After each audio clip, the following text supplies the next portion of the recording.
for the very end, since he is our featured speaker, and this would be a good way to segue right into his presentation. So we are honored indeed to have Professor Rhett Larson, who is an ASU water law professor and author of, and I love this title, Just Add Water, Solving the World's Problems Using Its Most Precious Resource. And the topic of his presentation is Be Water, my friends. In this presentation, or in his writings, Professor Larson has noted that water policy lies at the heart of virtually every societal problem, from climate change to armed conflict, racial inequality to immigration. Our best hope is to effectively manage water. Our best hope to effectively manage water is to be more like water. This is extremely intriguing, and I can't wait to hear more. And I do have to say that I started reading your book, Professor Larson. I've read the introduction and the first chapter. It is fascinating, a good read, and I can't wait to get into the rest of it. So thank you for being here today, and we will just let Professor Larson take it away. Great. Well, thank you so much. Thanks to all of you for giving me the opportunity. I love any chance I have to talk about water. Hopefully I'll be able to, okay, so it doesn't look like I can share my screen. That's all right. Fixing that right now. Give me 1 second. Just our permissions we have auto. All right, you should be able to now. Oh, let's see. So I'm going to take this, the title of my comments, and hopefully this is something very informal, and hopefully we can have a discussion and people can ask questions. But I thought I'd at least take the title of my remarks from one of my favorite action stars, Bruce Lee, who has a fascinating philosophy of martial arts, which I think is a great way of thinking both about water management as well as life in general. So Bruce Lee would say, empty your mind, be formless, shapeless like water. You put water into a cup, it becomes the cup. You put water into a bottle, it becomes the bottle. You put water into a teapot, it becomes the teapot. Water can flow or it can crash. Be water, my friend. So what I'm hoping to do is to convince you all that if we can be more like water, we can more effectively manage water. And that there's a lot of wisdom in what Bruce Lee is saying, both for water management and for life in general. But what I'd particularly like to take from his comments here are two things. One is the adaptive capacity of water, that water is constantly changing. There's an old proverb that says you can never put your foot into the same river twice because you change and the river changes. So if we're going to effectively manage such a dynamic resource, we must be more dynamic. And the other is the recognition of both the constructive and destructive capacity of water. Water has the power to both build and to destroy. So for example, it's unsurprising that our earliest civilizations rose around rivers in the desert. So desert rivers were the incubators of human civilization, of human innovation, and of human cooperation. Desert rivers like the Nile, like the Indus, like Mesopotamia, the Tigris and Euphrates, this is where we first learned how to live together in something bigger than just a tribal community. And most of the time, water is a wonderful catalyst for bringing people together. However, water is sometimes a source of real conflict. We have a saying that comes up a lot when we talk about water, that in the West, whiskey's for drinking and water's for fighting. And interesting enough, the word rival itself comes from the Latin rivalis, which means people who share a river. So you can see that conflict and cooperation are in the heart of water policy. Now, when you think about how we've managed natural resources over the century, I think of three historic paradigms or ways that we have seen natural resource management. So the first well, maybe there are four. There's the pre-industrial paradigm, which is human beings just managing to grow and to develop in a pre-industrial world. Then we reached the industrial paradigm. The industrial paradigm was about resource exploitation and development. There were a lot of good things about the industrial paradigm. It meant scientific innovation, it meant investment in infrastructure, it meant growing economies, it meant an increasing middle class. But there were a lot of bad things about the industrial paradigm. It meant enormous costs imposed upon the environment, pollution, resource depletion. It meant worker exploitation. All kinds of bad things also came out of the industrial paradigm.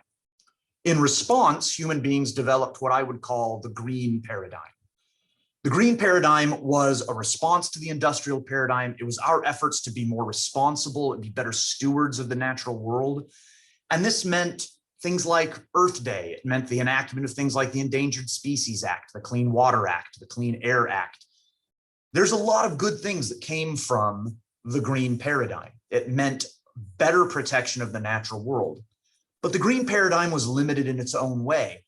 It wasn't very integrated, meaning we were taking care of air over here and water over there and endangered species over here, but not in a way that brought these things together into a singular effort. And it wasn't really paying attention to the fundamental challenge of sustainability, which was climate change. Now we've moved into what I would call the current paradigm, which is the climate change paradigm. The climate change paradigm is great in a lot of ways. It's focusing us on the existential challenge of climate change. It's integrating a lot of the disparate aspects of environmental and natural resource management. But I actually think it's time for a new paradigm. I actually think it's time for us to talk and to think about natural resource management in a new way. And here's why I think there's a better way to do this. The climate change paradigm, as good as it has been, I think is limited. And here's how it's limited. First of all, it's limited in that it's not as relatable as we need it to be. So a lot of times the climate change conversation will go something like this. You need to worry about climate change. And someone will say, I love it when climates change, leaves changing colors and flowers blooming. And you're, no, that's not what I mean by climate change. I mean global warming. And they'll say, well, I'd love a warmer globe. I don't really like cold winters. And you say, no, like it's gonna, temperatures are gonna increase 2, 4, maybe 6 degrees. And they go, well, it's gonna increase that much today. What's the big deal? You'll say, no, you don't understand. Sea levels will rise. And they'll go, great, I'll live closer to the beach. And you go, no. Like you need to worry because of polar bears and glaciers and polar ice caps. And they'll go, I've never seen any of those things. And then you'll say, no, you need to understand that increasing atmospheric CO2 and greenhouse gases are going to increase. And they'll say, you've lost me, professor. We need to talk about the things that people are really worried about. Additionally, the climate change paradigm does not integrate all of our sustainability issues. If I had a magic wand and I could magically reverse all the effects of climate change, we would still have sustainability challenges. Climate change is not the problem. Climate change makes the problem much worse. The problem is that even if climate change could be reversed, economic development, changing demographics, growing populations are going to mean that we're just going to need a lot more water, food, and energy. And how can we provide this sustainably to a growing and increasingly developing population? Which is why I think that we can have, and if you see the relationship between water, food, and energy is really important. You can't make food without water, and you can't make energy without water. And you need a lot of energy to clean water and to pump and move water. And so you can never speak about one aspect here of the water, food, energy nexus without needing to talk about all of them. It's impossible to disaggregate water, food, and energy. They're constantly tied together. So what do I think the new paradigm should be? For me, I think we need to change our entire conversation and talk about water and make water the focus of everything that we're saying. The reason that this big, beautiful rock that we're all spinning on right now matters so much is that it is a blue rock. If it weren't a blue rock, it would be like every other rock floating around out in space. This place is special because it's blue. And the great thing about water is that it integrates all of our concerns, including climate change, because the reason climate change matters to the average person is because of droughts, floods, plagues, and wars. That is why climate change matters to the average person. And when we talk about water, we're talking about the reasons that climate change matters. Water is the point of the spear of climate change. It is the way in which the average person is going to feel climate change most intimately. And water brings in food, water brings in energy. We've gotten to this point where we're talking about sustainability only in terms, or primarily in terms, of greenhouse gases, as if that is the sine qua non of good environmental stewardship. But a large hydroelectric dam could have a very, very low greenhouse gas footprint, a low carbon footprint, and yet have enormous implications for sustainability, both positive and negative. If we reframe our conversation around water security, then we're talking about sustainability in a more holistic and integrated way. Now, what do I mean by water security? By water security, I mean achieving an acceptable quantity and quality of water for people and the environment at acceptable costs and risks. Now, you can see water stress and water security are a challenge throughout the world. I hope everyone is paying attention to the media now. In our region in particular, we are facing epic and unbelievable challenge of water scarcity. I'm happy to talk more as people are interested in what's happening on the Colorado River Basin. But as you can see, water stress is a crisis occurring all over the world right now. And it is impossible to take these water challenges and separate them from every challenge on Earth. So the idea of virtual water or embedded water, which is that water is inside of everything.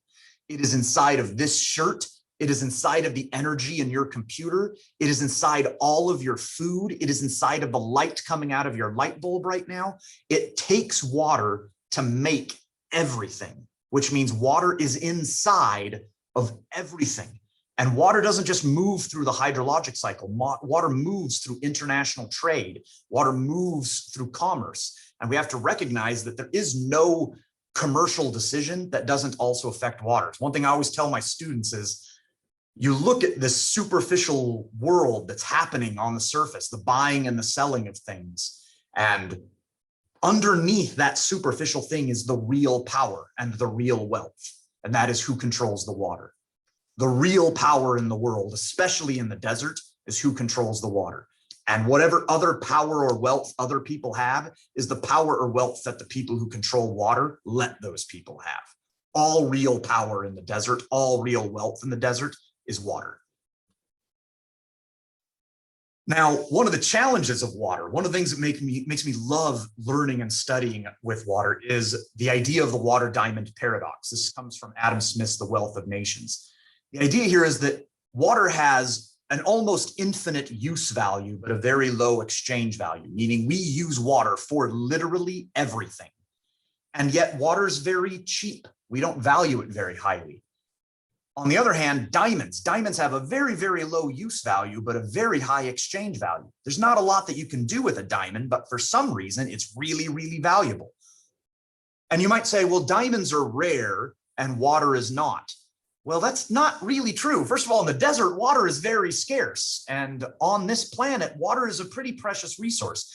Over 90% of the water on Earth, over 97% of the water on Earth is salt water. Most of the remaining fresh water is either deep, deep underground in fossil aquifers or locked up in ice caps and glaciers. And most of the remaining water is groundwater with a tiny fraction of a percentage as fresh surface water. Additionally, if you look at the universe, water is the most precious resource in the universe. I'm not going to get into this in this talk, but if you're interested, we can talk more about space water law and the race for people to secure water rights in outer space, which will determine mining rights and colonization rights. Everything in outer space will be driven by who owns and controls the tiny little oases of water out in space. So one of the challenges with water is, how do we effectively value it? On the one hand, maybe we undervalue it because we think of it as abundant. Maybe we undervalue it because it falls for free out of the sky. Maybe we undervalue it because we think it's a human right and it shouldn't be something that's commoditized or has a price put onto it. On the other hand, things that don't have prices put on them are often undervalued. And we pay a shockingly low amount in this desert for very, very clean and very, very convenient water. It always amazes me what we're willing to pay for a tub of popcorn at a movie theater, but we will not pay for the most precious resource in the universe. Now, one of the challenges of governing water is that it moves. Water flies, it sinks, it erodes through anything, it flows around and crashes through anything. So if you think of the planet like a big golf ball, each divot is a catchment or a river basin in which all water flows to a common point. If you could redesign the world, you would redesign it in a way that corresponded to river basins, so that each jurisdiction on Earth would correspond to a river basin. Why? Because if we have lots of river basins in one jurisdiction, like we have here in the United States, we have hundreds of river basins in the United States, then you have people who are making decisions about river basins who are not very familiar with them. We have people in Washington, D.C. who make decisions about the Colorado River Basin who've never been to the Colorado River Basin. On the other hand, if we have lots of little jurisdictions within a river basin, which we also have in the Colorado River Basin, then we get lots of conflict and people trying to externalize costs. So one jurisdiction will dam up the river and externalize the cost of water scarcity to their downstream neighbor, or they'll pollute the river and externalize the cost of pollution as the pollution is carried downstream. So if we could redesign this, we would design a world that had jurisdiction. So instead of being the United States of America, we would be the United Basins of America.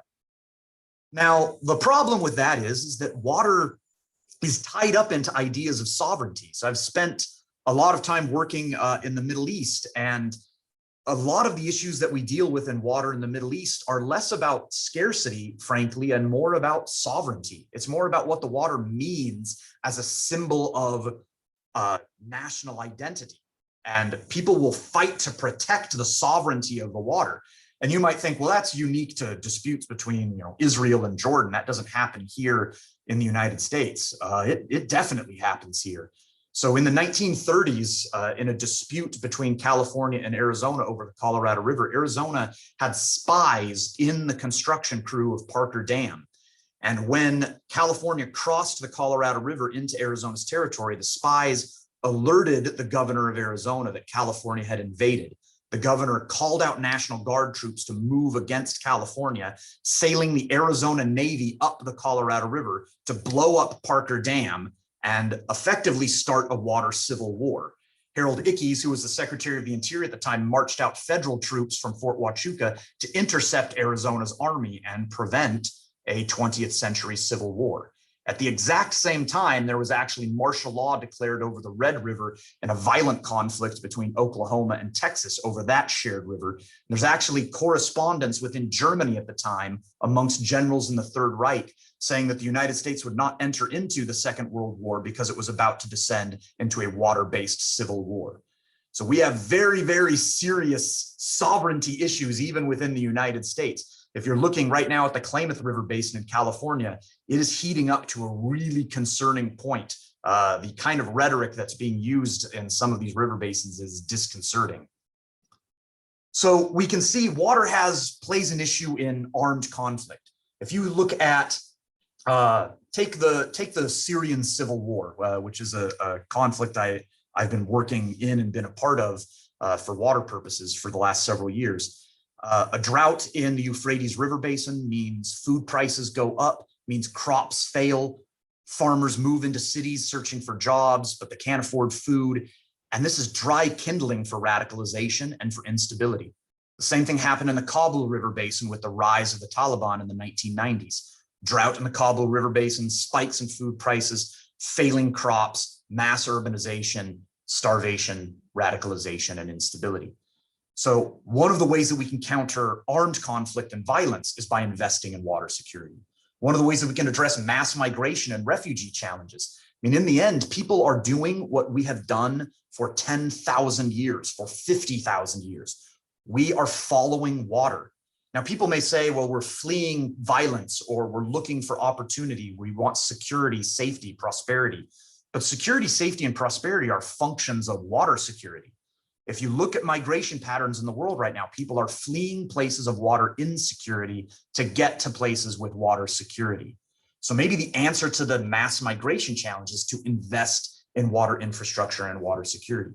Now, you may think, well, what does water have to do with something like gender inequality? Well, one of the most heartbreaking things that you see around the world are young women and girls who spend hours and hours and hours every day just in water collection.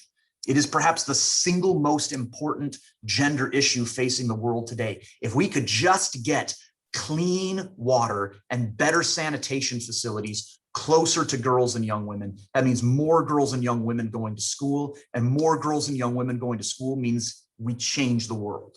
And so better investment in water infrastructure, better investment in menstrual hygiene, better investment in sanitation so that we're bringing toilets. One of the real challenges of the world is that you have a lot of investors out there who love to invest in wells and water treatment because they love the picture of the kid who's drinking clean water from the sink or splashing water on their face from the well. But people aren't investing enough in toilets because it doesn't make for such a good glossy picture.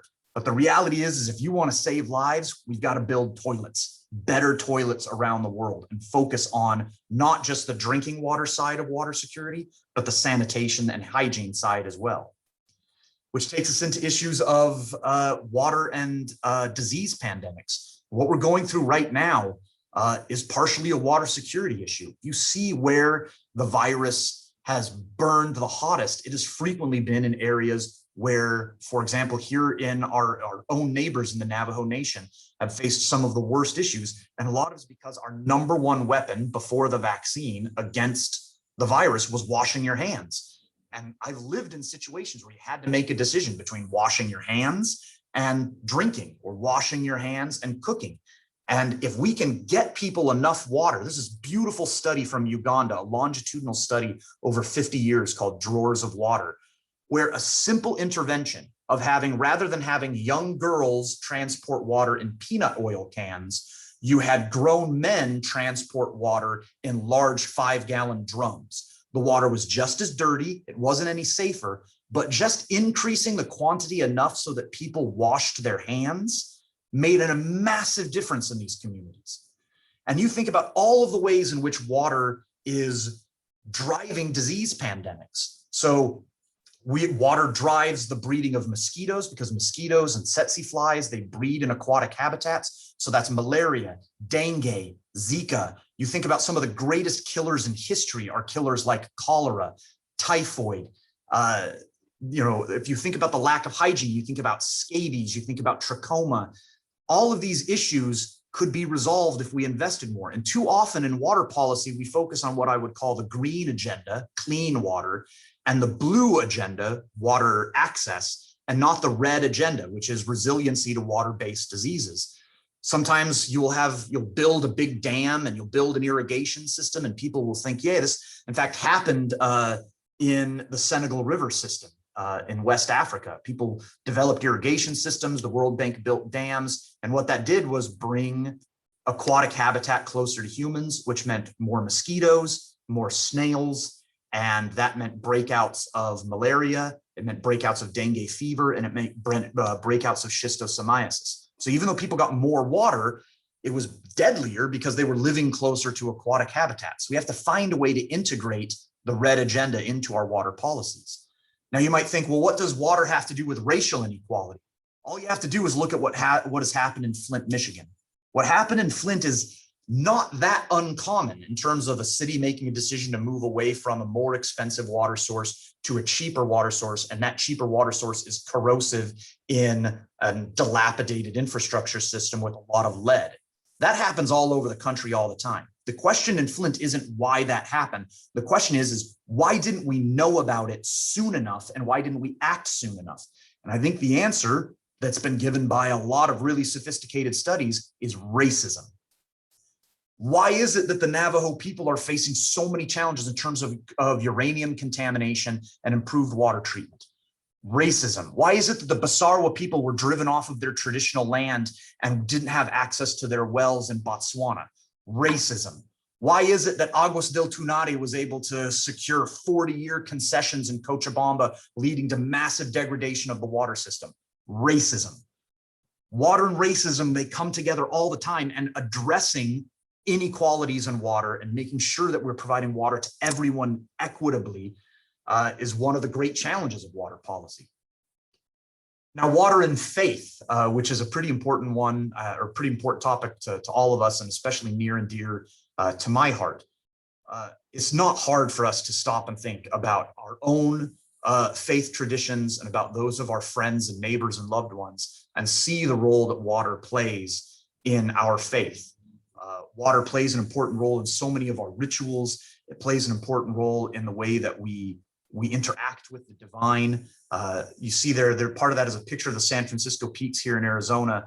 I worked as a lawyer representing tribes who were opposing the application of treated wastewater for fake snow, for artificial snow on the San Francisco Peaks as a desecration of their sacred lands. I've worked using Sharia law, which Sharia law has fascinating, complex water rights issues inside of it. One of the oldest water rights regimes in the world that Islam has developed, unsurprisingly, a faith that was born out of the desert, has this really beautiful, sophisticated water dispute mechanism, which I've worked on in addressing water disputes between communities in Lebanon and in Jordan.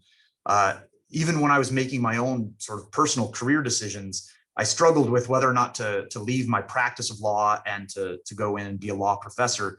And as I prayed and as I pondered about what to do, I came across a scripture in the book of Isaiah. And the scripture that I have there is, when the poor and the needy seek water and there is none, and their tongue faileth for thirst, I, the Lord, will hear them. I, the God of Israel, will not forsake them. I will open rivers in high places and fountains in the midst of valleys. I will make the wilderness a pool of water and the dry land springs of water.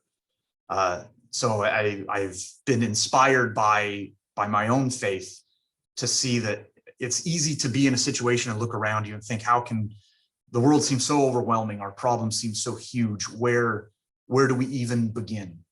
And my suggestion is maybe we begin at the beginning. As the Quran teaches, Allah made all living things from water. Maybe we begin at the beginning. And if we could just get everyone sufficient clean water and keep them safe from the destructive capacity of water, I wonder how many other problems we'd actually solve just by focusing on water.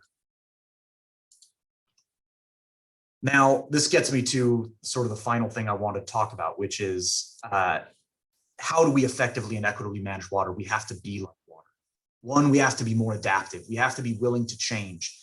We're using the word drought a lot to talk about the current conditions. This is not a drought. This is aridification. This is desertification. It is climate change. This isn't something that's going to end. It's not something we can wait out. It's a new world, and we have to change to it. And our laws and our systems are not designed to be adaptive. We have to be like water. We have to change to the container we're being put in. We also have to be more persistent. It's going to be a long haul. The beauty of water is its power is in its persistence. So water sometimes is like us. It's overflowing its banks. It's violent. It's uncontrollable. It's unrestrained. Sometimes water is like us. It's barely moving. It's invisible. It's crawling through the mud. It's crawling through the rock. You can't even see it. But what makes water powerful is that it never stops. And because it never stops, it can carve the Grand Canyon, which means we can be more like water if we're just persistent and we stick with it. And finally, if we're more generous. Water is generous, and we should be generous. As a child in Sunday school, my favorite song to sing as a little kid in Sunday school was a song called "Give Said the Little Stream." I have it here, the lyrics to the song. As someone who I'm born and raised in the desert, I'm a 7th generation Arizonan. I grew up in farming and ranching families and in farming communities, and I've seen the power of water to change the desert landscape, to make it bloom. I have there one of my favorite spots in the world, which is the Well of St. Augustine in Cerne Abbas in England, which people have been worshiping at and praying at and as pilgrims for thousands of years. Something beautiful and special about water. The power of water is that it gives, it is selfless. So I'm not going to sing this song because none of you have done anything bad enough to deserve my singing voice. But it is a special song to me. And what I hope to leave you with today is to be like water and to be more generous. And to give as the little stream, to give as the rain and the streams give, and for God and others live. Thank you.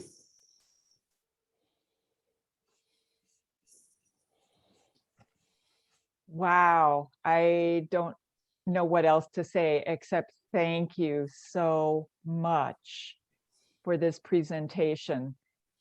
It put into perspective a lot of things that I think we've all heard, but with the information you put up there on the screen, it was so impactful. Thank you.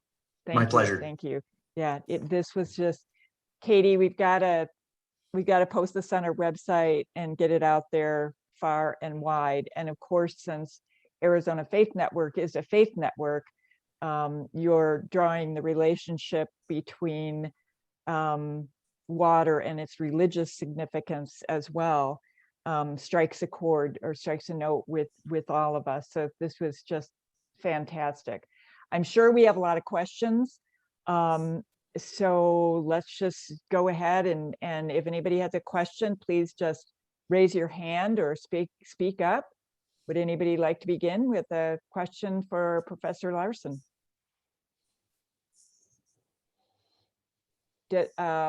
Yes, Desert Rose. I'm sorry. I'm sorry, I got kicked out of the meeting and I Oh forgot to no. rename myself. Oh, I'm sorry. Okay. Apologize. Come back in and ask your question. Okay, Jean Parker here, Desert Rose Jean. Baha'i Institute. Yeah.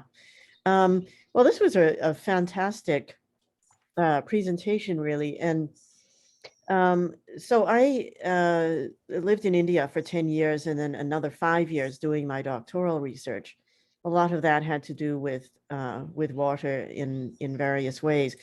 But my question is, I notice that living closer to water scarcity, as I did there, there's much more of an awareness about how water is managed or not managed and what one has to do on a daily basis in order to have access to water, what little there is.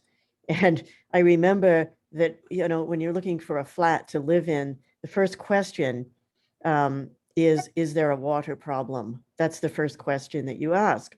And so, so my question is, what is the one thing that would move things forward, whether it's policy or law or awareness or whatever? What's the one big thing that we can do to move things forward in an exponential way right now?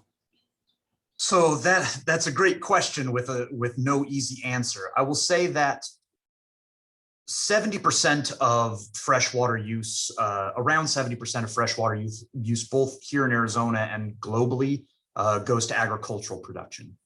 So the answer for water sustainability is likely going to be less about household water uses, although we should all do our best to conserve water at the household level, but more to do with changing the way that we farm. And we are all connected to agriculture. We may not all be farmers, but we're all the beneficiaries of the work that farmers do, which means the responsibility and the burden of changing agricultural production falls on all of us. Now, how do we help all of us make that transition as agriculturalists, as people who depend upon irrigated agriculture? I don't know, but let me suggest something that could go a long way. If you've ever been sitting at the table and you've been sharing chicken wings or shrimp, if you have chicken wings that are on the bone, people share more equitably because they can see that the bones on people's plates. Or if you have tails on the shrimp, you share more equitably because there are tails. There's evidence of your consumption. I found this to be true. I'm a father of 4 children, and I found that if rather than just cubing a bunch of watermelon, if I keep it on the rind, my kids will share the watermelon more equitably because everybody can see the rinds on their plate and know how much watermelon you ate. Now, so that you don't think I'm too good of a father, I do the same thing with potato chips. If you give everybody a little bag of potato chips, you can tell how many chips everybody ate, and they argue less. Maybe the same thing is true of water management. If we made our water consumption, especially our agricultural water consumption, more evident, if there was evidence of our water consumption that we could all see, the simple evidence of that might improve. So imagine a system where we had better metering and monitoring of our water consumption at the agricultural level, and it was more transparency about the amount of water that we were consuming, both in the individual farms and at the household level, our virtual water footprint that we're consuming. Just knowing what the footprint is and having others be able to see it might change our behavior in really important ways. Professor, thank you for that answer. I would ask you if you might stop your screen sharing now so we can see everybody. Yeah, and that way we'll be able to take questions more easily. We can see hands going up. And there we go, Billy Fidlin. Thank you so much for this presentation. It was great. I know a little bit about dealing with the tribes and the negotiations there for water rights through Richard Morrison, whom I'm assuming, yeah, okay. You probably He's a dear friend, yeah. And yeah, I texted him and I said, hey, this guy's on AFN right now. But I wondered how you felt about dealing with the tribes just in general.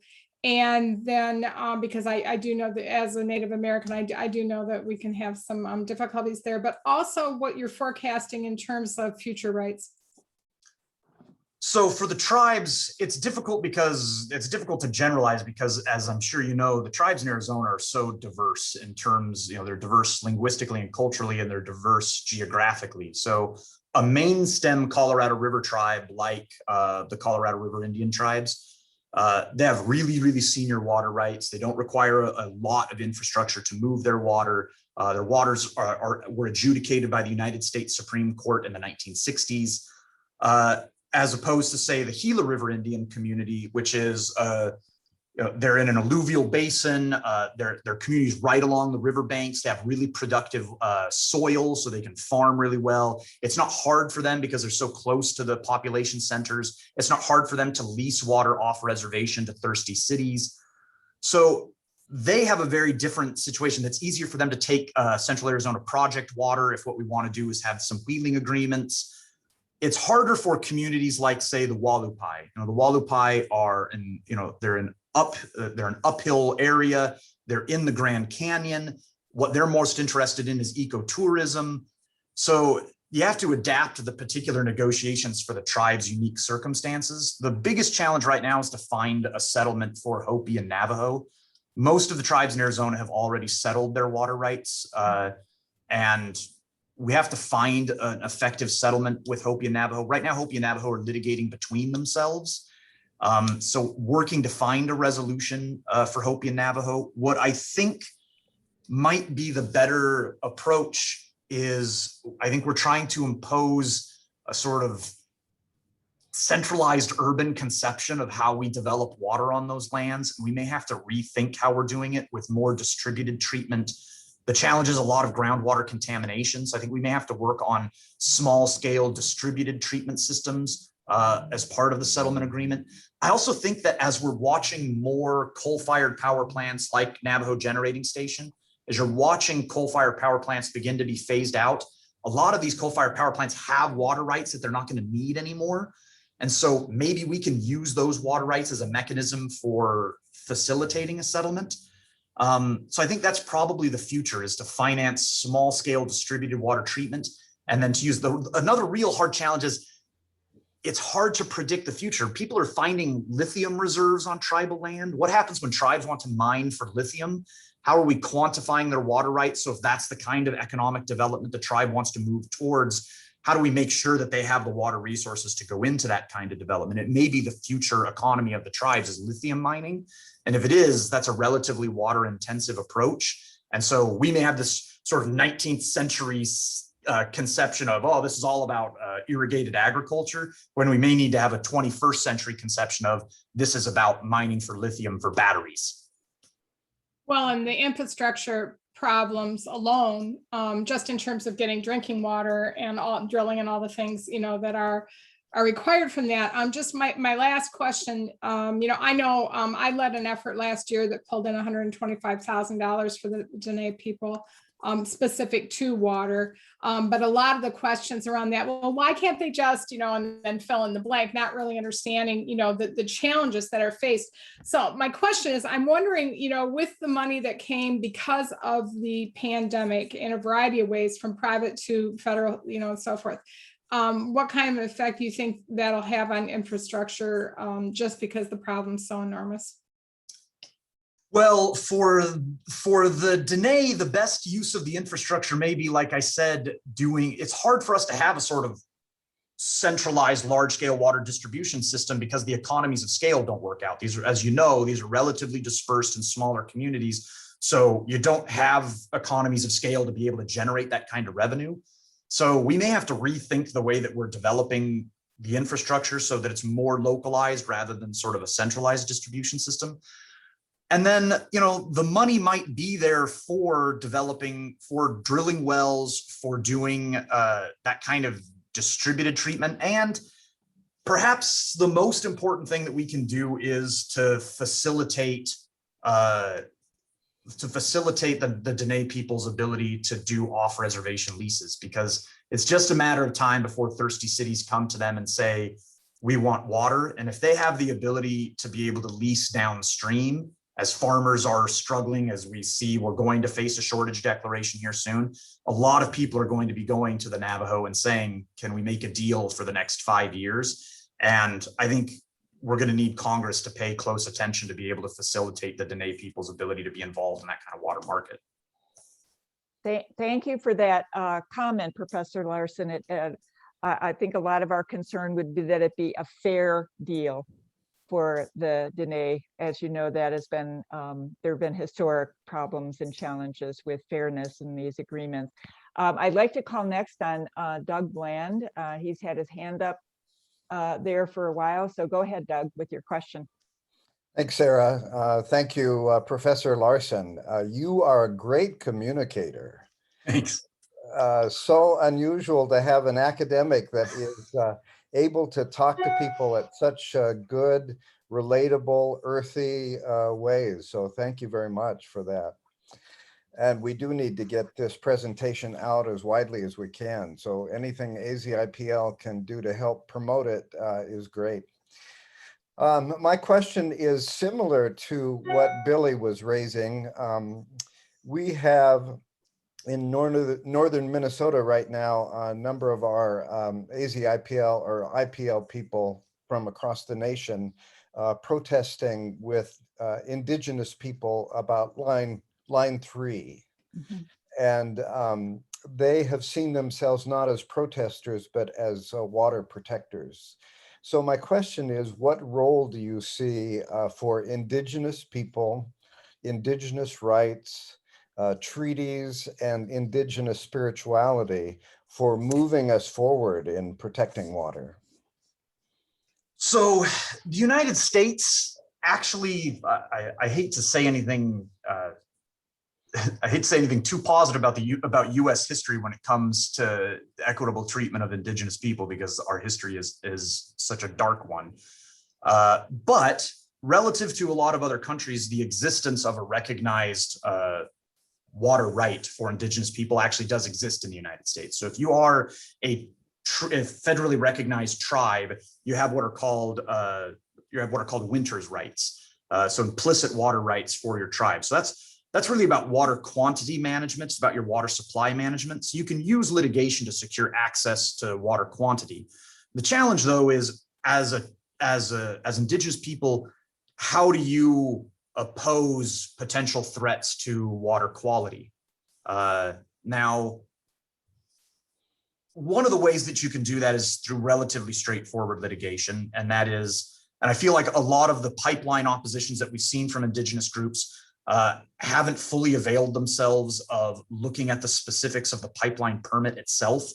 So some of these specifics in the pipeline permit, they open up ways in which you can bring lawsuits against some of these pipeline projects that I think are a little more straightforward than the litigation strategy has been for some of these projects. So I think a lot more focus needs to be paid on violations of permit conditions than more abstract claims. I think you're going to get further by looking at the specifics.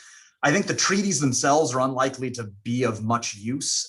So I'll give you, for example, the San Francisco Peaks case. In that particular case, Snowball was looking at applying treated wastewater as artificial snow to be able to keep Snowball open as a ski resort. And the Navajo Nation opposed the application as a desecration of their sacred land and saw this as a violation of their First Amendment right, as a violation of their religious freedoms. And this ultimately went to the Ninth Circuit, and the Ninth Circuit said that this was not a substantial burden on their religious practice. Now, what I would say is, imagine a scenario for a predominantly Christian community if the government came in and said, for all non-consumptive water uses, including ceremonial uses like baptism, you have to use treated wastewater. Would the case have turned out the same way? I don't think it would. I think that this was a lack of cultural sensitivity on the side of the Ninth Circuit and recognizing the burden that was being placed on the Navajo people in having sacred land that was desecrated. But their treaty provisions, indeed their constitutional rights, were insufficient to protect their land from water contamination. Now, of course, the counter to that is all water is reclaimed water. Every drop of water we drink was peed or urinated by some animal at some time in the past. So all water is reclaimed water. And maybe we want people to recycle wastewater. Maybe that's our future. Now, what do I think tribes can do in terms of spirituality if First Amendment claims aren't going to be successful, if treaty claims aren't going to be successful? What are other approaches that they can take? What I think might be the approach is going back to what I talked about earlier, which is sovereignty. A greater and stronger recognition and preservation of tribal sovereignty on their land, which may mean expenditures of funds on the side of the tribe to seek primacy over federal programs like the Clean Water Act and like the Safe Drinking Water Act. If the tribes themselves secure primacy over these particular programs on their land, it might give them more authority to take their cultural ideas about water purity and cleanliness and put them into effect through the law. It's expensive. It means the tribe's going to need the physical and sort of bureaucratic infrastructure to manage these systems, but it might be worth it in the long run if what we're going to do is recognize the cultural value of Indigenous conceptions of water protection. Can I ask a brief follow-up? Sure. Sarah, is that okay with you? Yeah, as long as it's quick. We have another hand in the air, so if you can make it fast, that'd be great. Thanks, Doug. Okay. It's the idea of personal rights versus property rights. The Tohono O'odham have in council decided that Saguaro are kin, family, persons. So we say corporations have the rights of people. What about the indigenous effort to say that mountains and rivers and streams and plants have rights as people? So this is not, it's not a wholly new idea in terms of sort of 20th century law. There are rivers in New Zealand that are recognized as legal people. There's a certain degree of legal personhood that's been recognized in the Ganges River in India. There is some conception of legal personhood in rivers in Ecuador and Bolivia as well. It has never really taken hold effectively in the United States, even though there are some instances where tribal communities within their own laws have recognized rivers as people. I am skeptical of that approach, and here's why I'm skeptical. As much when people say, well, if we can treat a corporation like a person, we can treat a river like a person. And my answer is corporations are people. That's what they're made out of. All corporations are made out of people, and they have an internal political process through which they can speak, just like a church, just like a town, just like any other group of people. They have a mechanism through which they can talk and assert their rights. A river or a mountain or a forest doesn't have that. They would need someone to speak for them. And then that just turns into a political question. Who speaks for them? Who has the right to speak for them? You can say, well, the government does. Well, which government? The federal government, the state government, the local government, the tribal government. If you say it's the tribal government, which tribal government? I mean, that's assuming that all indigenous tribes value a particular river in the same way and want to use it in the same way. That is definitely not true. The Hopi and the Navajo litigating their water rights is exhibit A, that tribes don't necessarily agree with each other about how a river should be used. So what I think happens is you just end up getting into a political argument about who should speak for the river. And this, of my own personal opinion, is what's so great about being a person? I mean, a river is ancient. It is powerful. It is incredible. It's beyond words. We are tiny little children dependent on it. And the idea that we would go to something as powerful and glorious as the Colorado River and tell it that it needs our dinky little laws to protect it, that river will be powerful and amazing long after we're all gone. We don't protect the river for the river. We protect the river for us. The river doesn't need us. We need the river. And should we protect the river? Yes, but not for the river's sake. The river will tear down all of our dams. It is unimpressed by everything that we've ever done. We protect the river because it's like a mother. We have to protect it for us, not for it. Thank you. Wow, amazing. Okay. Yes, that's a very strong and powerful statement. Sat Beer is waiting with a question. Sat, go ahead. Unmute yourself, please. Great. Sat Beer is my first name. Is my voice coming through okay? Yes. Okay. Okay, so first of all, it's a little bit awkward how to ask this question because I don't have enough knowledge or terminology. When you talk about contaminated water, I think that the two things that come to my mind are nuclear power plants and mining, or mining, for new uranium or whatever. And a lot of that is on tribal lands. And I don't really know how to ask the question, but it seems like our discussion has gotten a little bit away from where we started with exploring the quality equation of water. And I want to go back to that when we talk about the contamination that has happened through nuclear power plants, coal-fired plants, through the generation of power using water in various ways that end up with contaminants that are then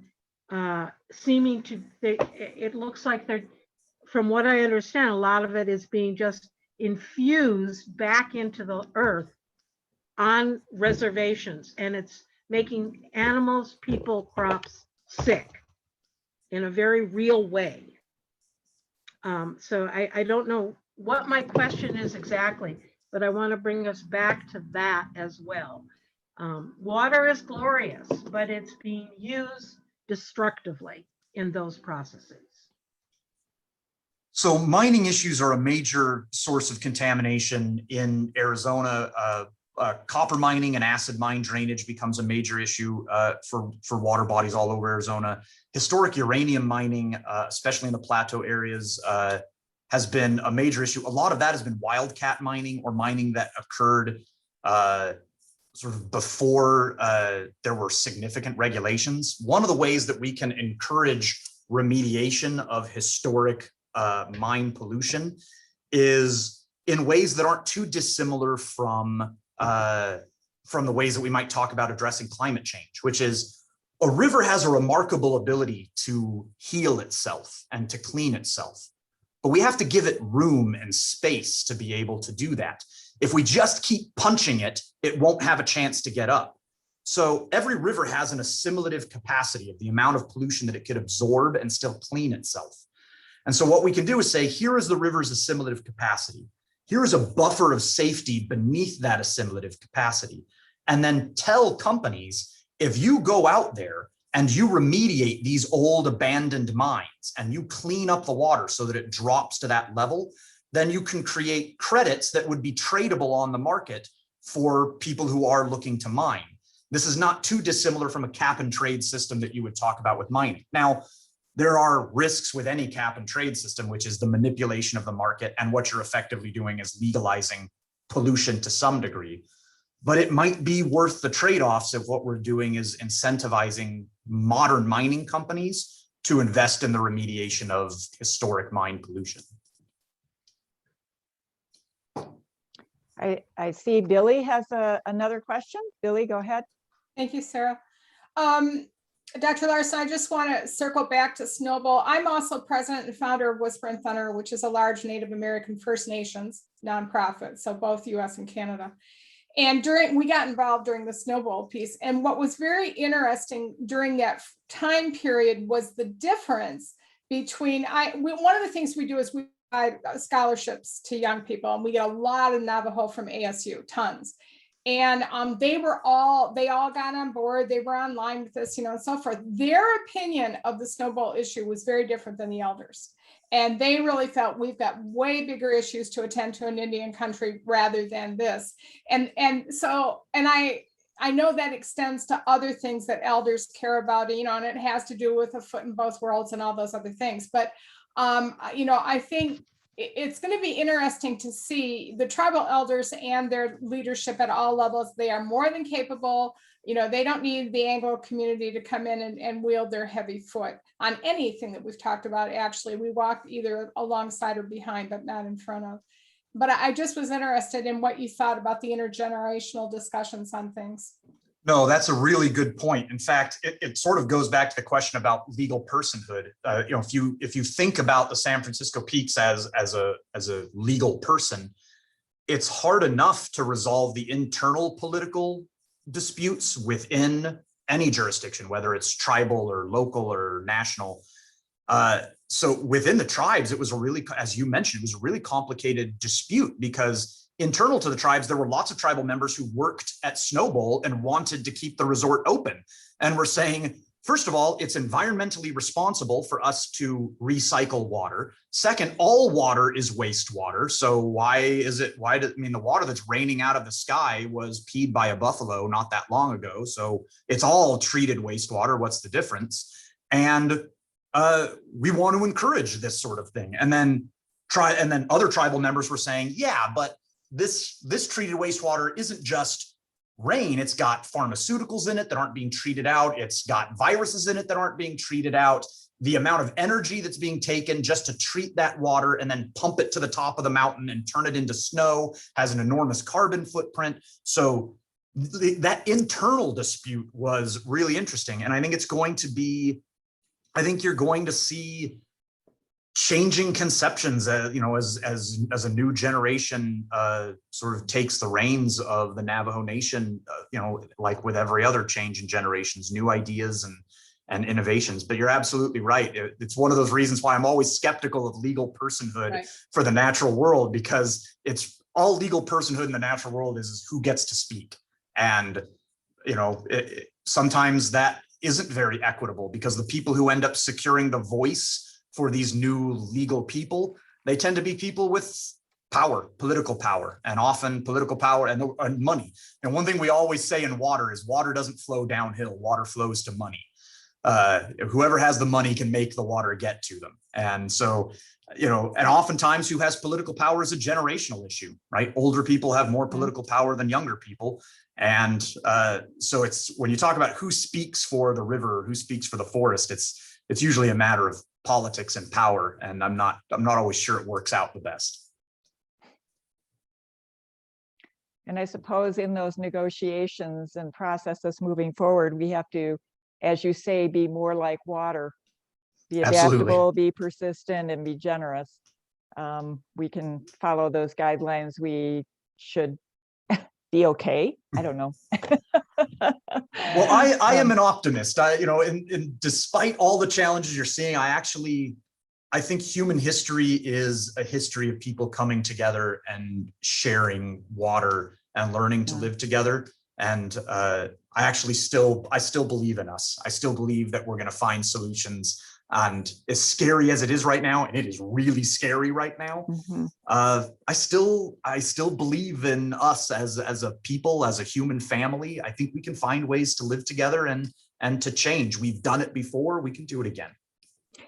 And thank you for that optimism, because I think that's something that we in the environmental fight are always working against, is the pessimistic viewpoint that it's all fallen apart, there's nothing we can do.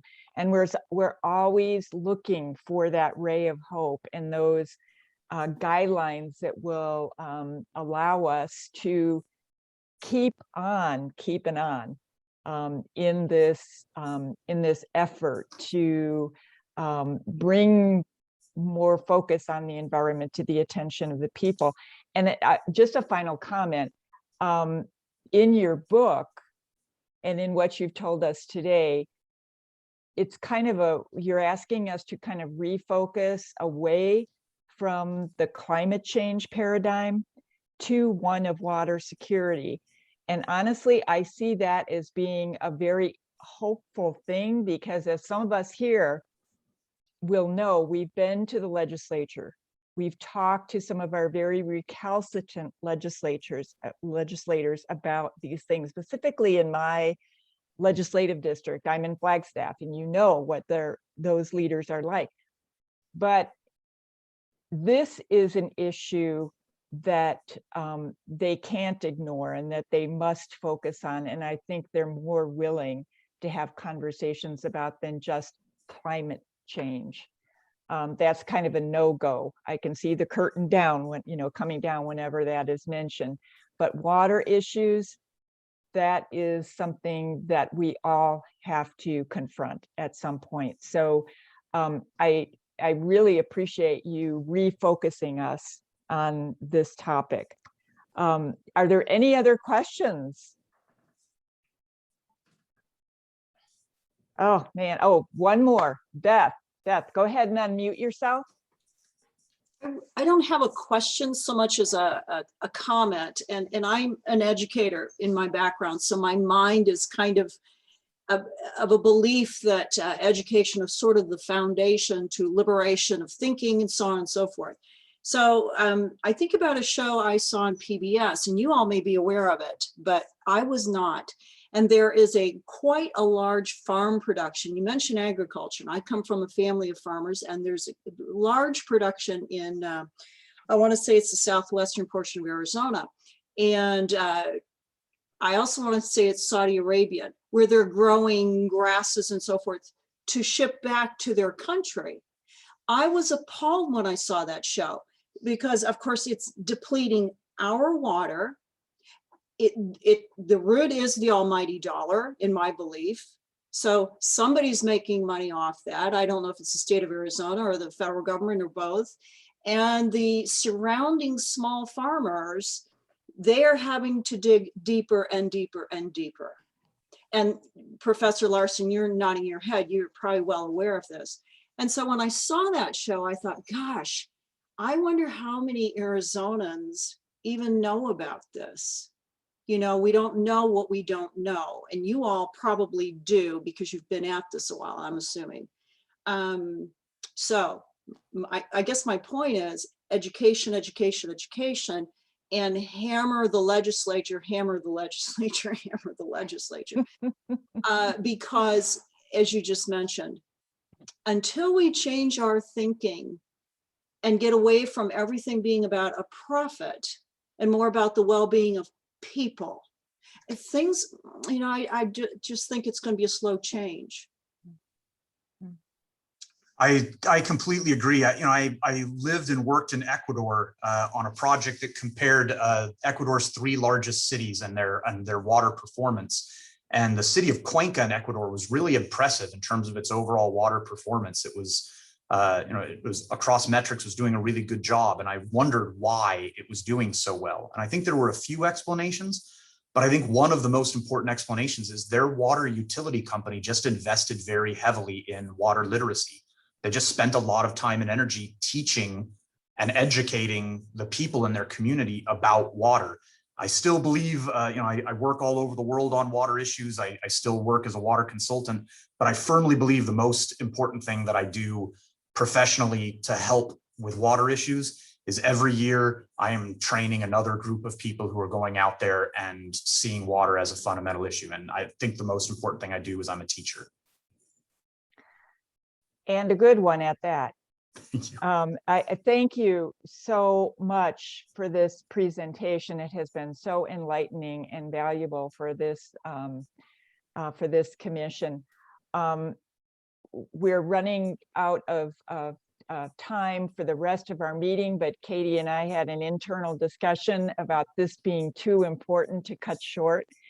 And so we will go ahead and send our reports on the other topics out.